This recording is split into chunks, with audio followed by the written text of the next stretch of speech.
It's that time, guys. Welcome to First Alarm Family First. I'm Jen Herrera alongside Carolyn Acosta. And I got to say, I'm excited about this guest, Carolyn, because I was watching some of the videos. I'm like, this is our kind of guy. Yeah, really excited. Today we have Michael Morgan with us, better known as a resilience warrior, over 30 years in law enforcement. Mike retired and turned his focus in helping first responders and veterans heal from the unseen wounds of service. He now hosts the Resilient Warriors Nation podcast, and he has been open about his journey with PTSD, resilience, and the post-traumatic growth. Mike, thank you for being here with us today. We're excited to dive into your story. Ladies, thank you both for having me. I'm honored to be on your podcast. So let's rewind a little. What pulled you into law enforcement? Great question, because this was not the original trajectory. I had attended Hofstra University on Long Island, graduated with an accounting degree in 1991, became employed by Avon Corporate, yes, the makeup company, cosmetics company. On Avon? Yeah, I know all you ladies. It was so funny because every girl that heard that when I was working, I was like, what? Avon? Avon, can you give me discounts? But the first day of work, this was probably mid-October of 91. I'm commuting into the city. You're supposed to be excited for your first day of work. I felt nothing. I was flat as could be. Really couldn't figure out what was going on. Went into work, was introduced to various associates, bosses, and was given a task about 11 a.m. So I literally found myself waking up a few seconds later with my head in my hand, got up immediately, went over to one of the associates I just met. He seemed like a really cool guy. I was like, what's up, brother? You like this stuff? He's like, F no, I hate it. I'm like, there is no way I'm sitting in a cubicle for the next 30, 35 years of my life, making no difference to anyone. No one's going to know whether I lived or died except my close family and friends. And just kind of went introspective at that point. Literally before lunch on my first day, I realized this was not it. Kind of realized after doing some serious soul searching that law enforcement was my calling. And I had actually wanted to apply with the FBI originally. They were unfortunately on a federal hiring freeze until probably 97, 98. So that door was closed, but just like it always happens, another one opened. And I had met the brother of a friend of mine shortly thereafter. He had worked for TWA Airlines in New York. They had gone bankrupt. Delta came in and picked up his entire welding shop for them jobs if they'd relocate to Atlanta, which he did. He loved it. And he just told me how great it was. So I said, you know what? I want to get out of New York anyway. Let me see something new. I'll get some experience PD wise and then hire when the FBI starts hiring again. So that was it. Moved down to Atlanta and was hired in August of 93 and started my police career shortly thereafter. Mike, any sort of trepidation when it comes to becoming a police officer? I had none. I literally felt like it was his calling. I cannot explain it. Men and women who've had this feeling know exactly what I'm talking about. It's tough to put words. You just feel like you were created to be in this position. You know, in my head, it's not that I thought I was stopping crime, but I was going to do my little piece to stop evil and help people as much as I could. Fortunately, on my family side, this was not a welcome decision. My father was an FDNY fireman for 36 years. He vowed that his kids would never take a civil service test, and I was just very unhappy with the decision. Additionally, in regards to my moving, my mom thought that I was leaving the family. You know, I was essentially cast out as the black sheep of the family, to be honest with you at that point. But it was my life to live, and there was no way that I was going to be miserable for the next 30 just to satisfy, my parents and stay there in New York. Yeah. So over those 30 years, what's something about the job that really lit you up? That really, Like made you like want to continue to be a police officer, like lit you up? and it's so fun. I never heard that phrase before. I guess number one, I love the adrenaline rush. So let me not Yeah. bypass that. Like, I love excitement. When I was in Atlanta from 93 to 03, it was the height of the crack epidemic. We were the most violent city in America 4 out of those 10 years. My first night out of the academy, I started at 11 p.m. in my field training. By midnight, I saw my first homicide. By 4 a.m., second homicide scene. It was insanity at its finest, and I loved the action. In addition to the action, there is no greater feeling than helping someone. Over the course of my career, I brought back 4 people from death. I mean, they had no vital signs. Using CPR, literally brought them back, saved their lives. So it's fulfilling in many ways. I mean, to me, some of the best stuff is you go to domestics and you get women out of situations that they never thought they could leave. To me, you are vile if you put your hands on a woman or children or pets. And one thing I could not stop for the entirety of my service was, if I could, on the scene of domestic, I would challenge the abuser to see how bad he was. And no one ever took me up on that. And, I will take that to the grave. Like, you are a piece of, you know what, to me, Yeah. if you put hands on a woman, a child, or a dog, or an animal. And I could never quell that anger in me, to be honest with you, on domestics. When I saw a woman get abused, like, it did something to me. And it was not something I had in my life. I didn't grow up with domestic abuse. I never saw it as a kid. It resonated with me greatly that these poor women were getting beat up by men. The things that you guys see, it's just, I mean, that's just one example of so many of them, but I understand why it's top of your list as far as what got you going. I love that you pointed out that you performed CPR and brought several people back, because I think that is often underestimated as far as life-saving skills that sometimes our police officers have to put into effect on these calls Yes. before paramedics fire get there. So I love that. You talked about the adrenaline rush. Oh, yeah. So today, actually, I was texting Carolyn. My children's school, my kids are older, they're 16 and almost 18, went on lockdown. It was a code red. They go to a phenomenal school here where we live in South Florida. It was like everything went into place exactly how it was supposed to. I'm like getting out of breath just thinking about it. Was this guy walking around a park with a gun? No, it Is was, that, well, oh, okay. I don't know exactly what happened there, because you know how it goes. There's lots of hearsay, Oh, yeah. so I don't want to get into it. My point is, the school did exactly what they were supposed to do.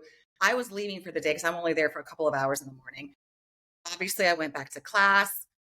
When I tell you, probably 3 minutes of the unknown, and my heart was beating like crazy. It was my safe. I'm getting all of these students to where they need to be, right? Following protocol. And then all of a sudden, Mike, I'm like, shit, my kids are here. My daughters are here. Where are they? It was this horrible, it's that fight or flight feeling, right? Like, I Oh, got absolutely. kids. I'm okay. They're the priority. Shit, I've got my own children here.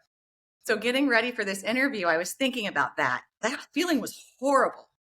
And you guys feel that every single time you go to work. Yeah, it sounds weird, but as you go through your career and you get more comfortable with crazy situations, a few years into my career, and literally, like, I was shot at 2 years in, and it's almost like when you hear NFL quarterbacks talking about their second year where things slowed down and you saw everything. Like, the more you get experience, you could be in. I was shot at that night, and I had total control of my faculties. Wasn't nervous. To be honest with you, the voice just said inside my head said kill him. But other than that, like, I knew exactly what was going on.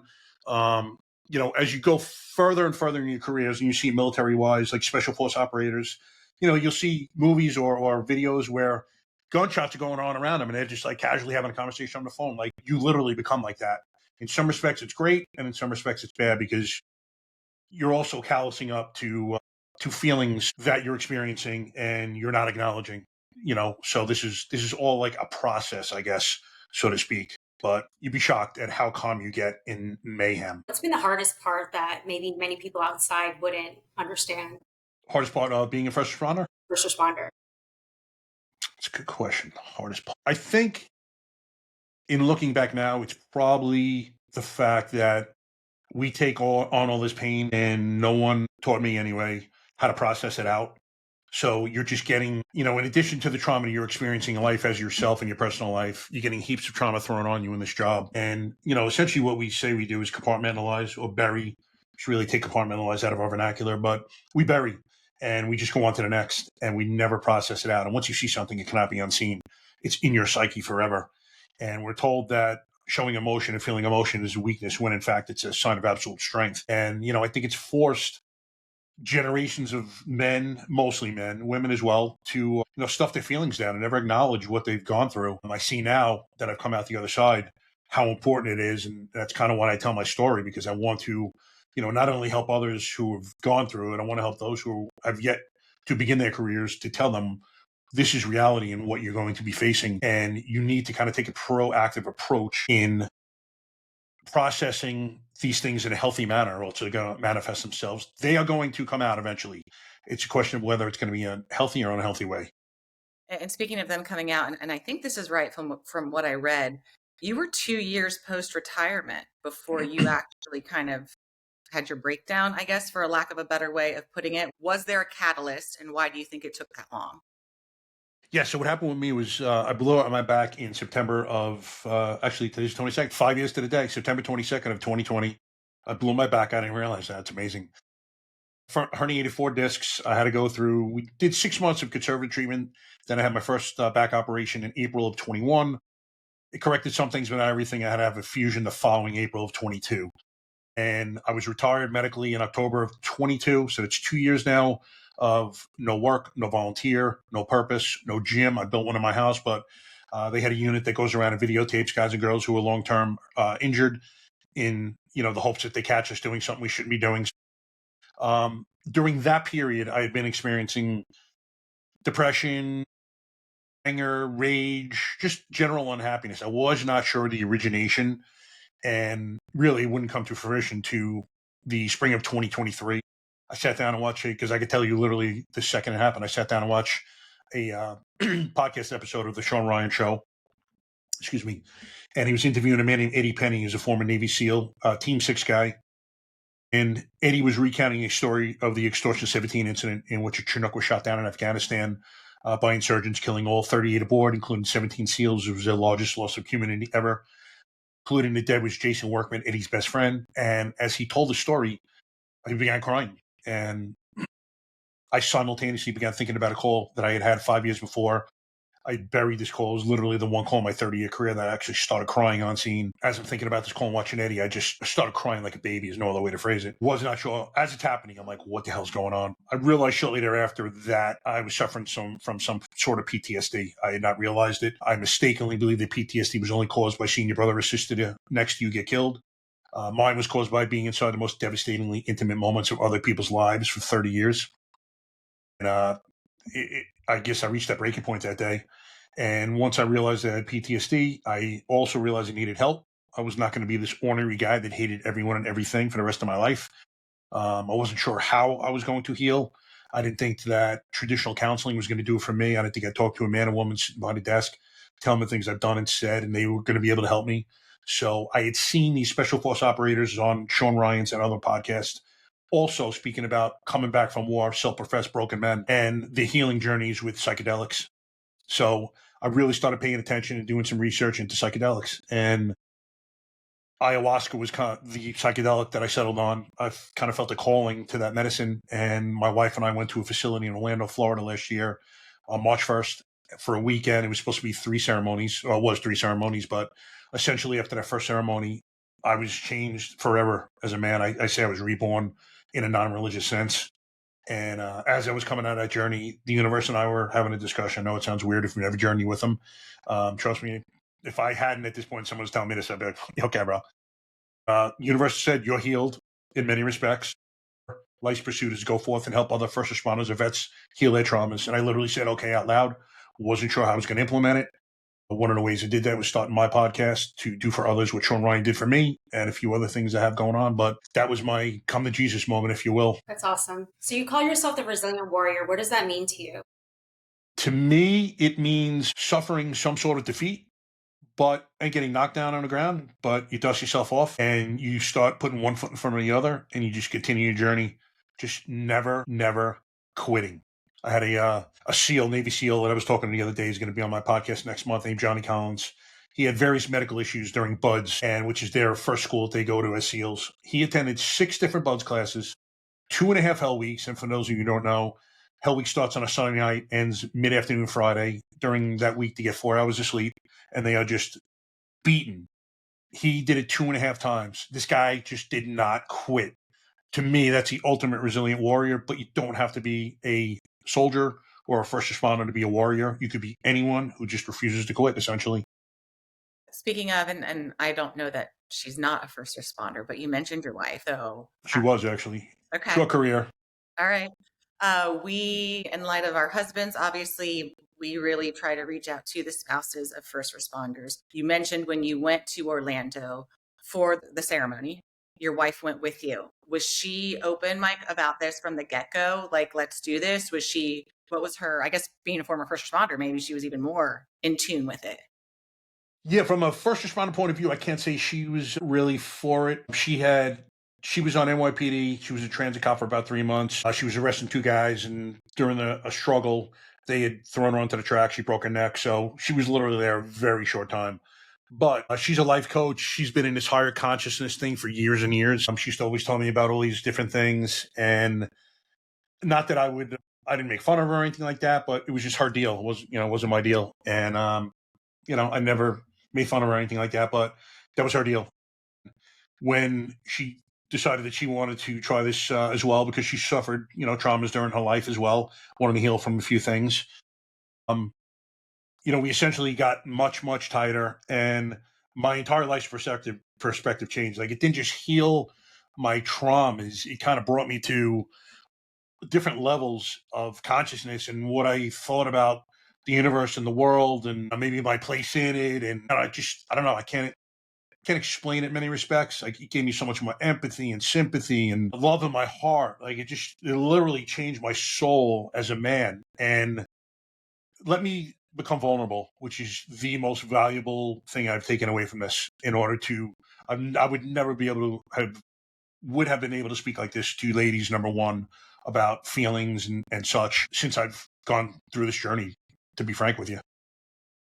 And we know that, we feel like, a lot of the first responders, so it's so hard for them to open up and let them, others know that they are struggling. So why do you think it's hard for first responders to say, I need help? First of all, as you're raised as a boy to usually be told that it's weakness to show emotion. So, this is the mindset that you're growing up with. Additionally, many of us, I didn't realize it at the time, but many of us have had adverse childhoods as far as feeling trauma. The ACE score, which is adverse childhood, I forgot what the E stands for in the synonyms, experiences. It's a questionnaire, and it just asks basic questions about your childhood. And I think that 20% of first responders and veterans score higher on that test than the general public. Most of us, the overwhelming majority, have kind of suffered through tough childhoods. Many have had difficult relationships with our fathers. So in my case, I was a sensitive kid, and I just kind of learned to callous up to not absorb the pain from, or frankly, the verbal abuse that was heaped upon me. And then you enter these warrior cultures, so to speak. And in some respects, it's great because you can't stop and think about or absorb people's pains. So you're able to kind of just deflect and not take them on. But it's very detrimental in other things because it creeps into every facet of your life, and you learn to block everything. And, if you're feeling pain from a bad marriage or, this or that, you just block it out. And it's so easy to do because we don't talk about our feelings. I remember after we had gone on an ayahuasca journey, I did a Facebook Live that Tuesday. And it's about 30, ended up being 35 minutes, just kind of telling friends and family about what I've been going through and, the healing I just felt over the past weekend, and I cried, and I went back inside and told my wife that I cried. I'm like, I would never have been able to cry prior to last week, and if I did, I would have been so embarrassed. But I was so happy about it, proud, and received 4 calls the next day, 3 from guys who were going through it that I didn't realize. One of which had a gun in his mouth in a not too distant past, and a family friend that had been going through it herself. So I went back in the house after those calls, told my wife, I'm where I'm supposed to be. Like, I just felt like this vulnerability was going to be able to help others. It makes you realize it's worth it, that what you've gone through is worth it, your willingness to share. I was going to ask that because I watched something that you did, and I don't know if it's the same person you were talking about a man saying that he had his gun. He was about to put it in his mouth or eat his gun, I think is the expression that he used. His son happened to walk into the room, you know, moments before. That's heavy, right? Listening to this is heavy. Does it affect you, Mike? How are you able to kind of, be the person that people are speaking to without it affecting you? Good question, Jen. They were not the same guy. It was 2 different guys. I don't know. I guess over the years, I still cannot allow everyone else. I can't absorb everyone else's pain, and I'm never going to be able to. And I'm never going to, frankly. It's an unhealthy thing. And I'm just so used to being able to, I literally for 30 years was like a psychologist, psychiatrist, doctor, marriage counselor. So I've listened to people's problems for the past 30 years. And I think people just feel comfortable opening up to me, frankly. I show no judgments. And I talk about my lowest of lows. I talk about all my miscues. I had an opioid addiction in 2012. Was the guy who never did drugs in his life. Smoked weed in high school. That's the extent of my drug usage.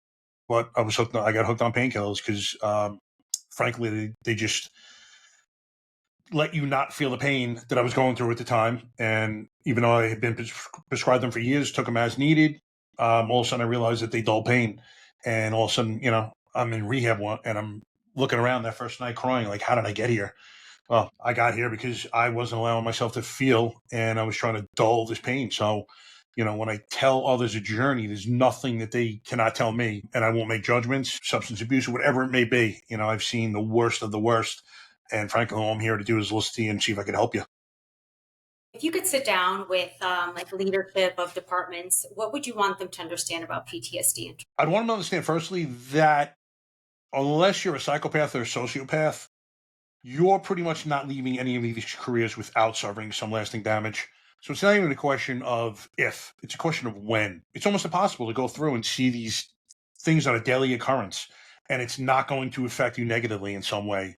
So, unfortunately, a lot of these guys at the top, and it's not all, but a lot of them are test takers, and they ascend it to the top rather quickly, didn't spend too much time on the streets. So even though we're in the same uniform, we've not had the same experiences.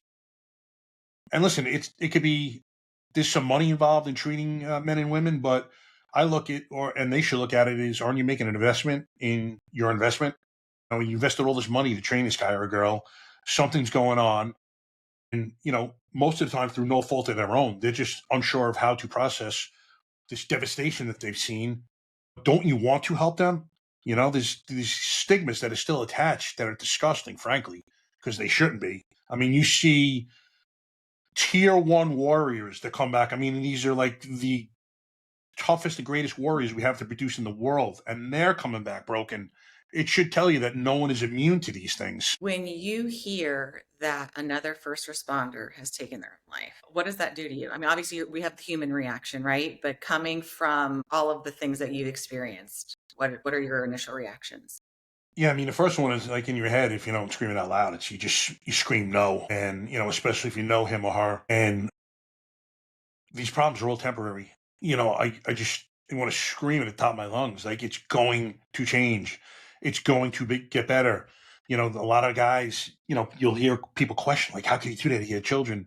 A lot of these guys think their families are better off if they take themselves out, if they kill themselves, which is crazy to me.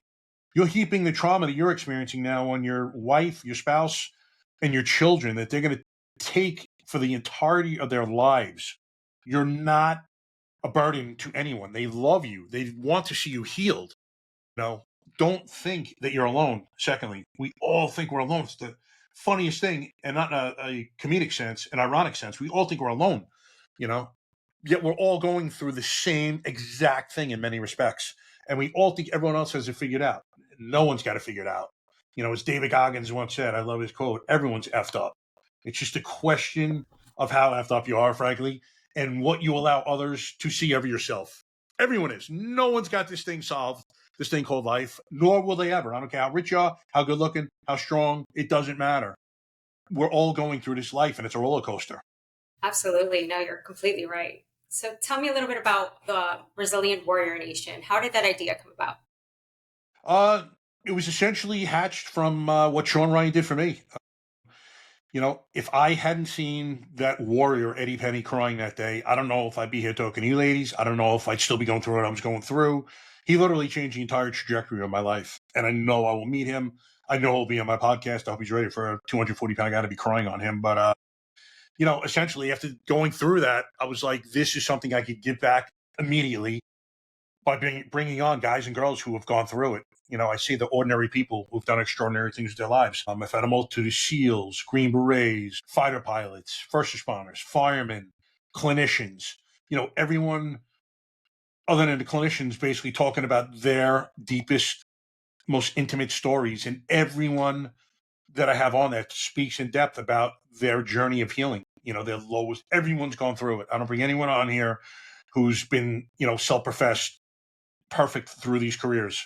I want to talk about, the things that have hurt and affected them in the most, in the hopes that I inspire and give hope to those who are watching these, to have them identify with them, be like, that's me. Like, he's me. He's not, this SEAL. Like, he is another warrior and he healed. Why can't I? I healed. I'm nothing special. It's not like I'm healed. It's not a linear thing, but essentially, I live a happy life. I appreciate the beauty of life. You guys, girls who are going through it right now can do the exact same thing. I promise you. But you have to raise your hands and get help because it's out there, but no one's coming to save you. You refer to yourself as someone who has gone through it, and I love that you cleaned it up, right, and said it's not linear because we're all still going through it. Yeah, I periodically still do. just by looking at you, by following you on social media, there are habits that you do on a daily basis. Carolyn and I are big advocates for this, taking care of yourself in a certain way. And good habits don't have to suck, right? As you like, Exactly. what are your habits that keep you where you are right now? Yeah, so first of all, I like to live a structured life. I think it's important for guys and girls who are going through it to get out of that sitting on a couch, playing video games till 3 a.m., eating garbage food. I mean, you must get up, get out, exercise. To me, mental and physical health, it's a yin and yang thing. And if one is not in order, the other one's not going to be. So you need to have some sort of exercise program. It's good for your mental, it's good for your physical. You need to eat healthy. It makes such a difference when you're eating a healthy diet. It affects you in so many different ways. For men, a huge thing is hormones. So go out and get tested, see what your testosterone levels are. Go to a TRT clinician. Most of the time, if you've gone through these professions or are going through, your testosterone levels plummet and it affects you so negatively. It's not just the physical where you're losing muscle mass, you don't have that energy, your libido's low. It's also mentally, you're not feeling as strong as you should. A lot of guys aren't sleeping well. That's a huge problem in our community. Sleep. If you're not sleeping well, seek out people who can help you with that. If you have sleep apnea, you think you do, get tested. I have it. It made all the difference in the world. I used to wake up 8, 9 hours of sleep and feel like I was exhausted. Now I have that machine. I sleep it every night, and it's made the biggest difference in the world. Just these little things. Additionally, writing things down, journaling is fantastic. Looking at stuff on paper is a lot different than just kind of thinking about it. Meditation. I mean, there are so many modalities. It's usually not this one thing. In my case, it was a huge component, the psychedelics, but it's usually a series of little things that once you start collectively inputting them into your life that make these changes. So before we wrap it up, Michael, if you had one piece of advice to give first responders and their families, what would you leave them with? I would say for the first responders towards families, don't shut your families out. Number one, have a system in place where when you come home from work, if this is your system, first half hour is yours. So dad comes home, he decompresses, everyone leaves him alone. After that, he's good to go. If he's got a particular difficult day, like for instance, that 2-year-old that I had that was floating in a pool, thank God we saved her life. But something like that, you come home and you're like, baby, it was a bad one. The night is yours. You have to speak to your spouse by your next tour to tell her what was going on. You don't have to give her specifics, just broad strokes so she knows kind of what your mindset is and why you're feeling that way. And, we say that we don't want to bring these things home, but in essence, that we shut down communication. So unhealthy. Additionally, for families, as you see men and women going through these things and you see, your spouse changing, he probably is, and don't feel like you're a pest if you ask him, why certain behaviors are occurring. You're not. And, hopefully it doesn't get to that point. But if you see them start super isolating themselves, using, alcohol or drugs, or, making statements about not wanting to be things like that, like pay attention and don't be afraid to ask someone if it's a tough thing to do at first, I know, but ask them if they're thinking about taking their life. You are not bothering the person. If something inside you is intuition, it's telling you something's wrong, I guarantee something is wrong. Because if someone doesn't want you to see, they're not going to let you see anything. How many times have you seen someone commit suicide and everyone's like, I didn't see anything? That's what a lot of people do. They'll never let you in. But for those of you who give it a peek, if they let you in and you have a feeling that something's going on, I guarantee you it is. So research further with this person. And be unafraid, like your shirt says, right? Exactly. Yeah. Yep. This is not a proclamation. This is actually Eddie Penny's company, and I will forever be a proponent of this man and his company. Literally changed my life on one podcast episode. So that's what I tell my guests every time before we record. Let's change one person's life. Yeah, it's a good reminder. Be unafraid to ask for help, and as the spouse or loved one, be unafraid to ask the questions. Exactly. I love Yep. that. I think that's a perfect way to wrap it up with a big Excellent reminder. Mike, thank you so much for joining us here on First Alarm Family First. Thank you so much for having me. It was an honor again, ladies. Thank you for being here.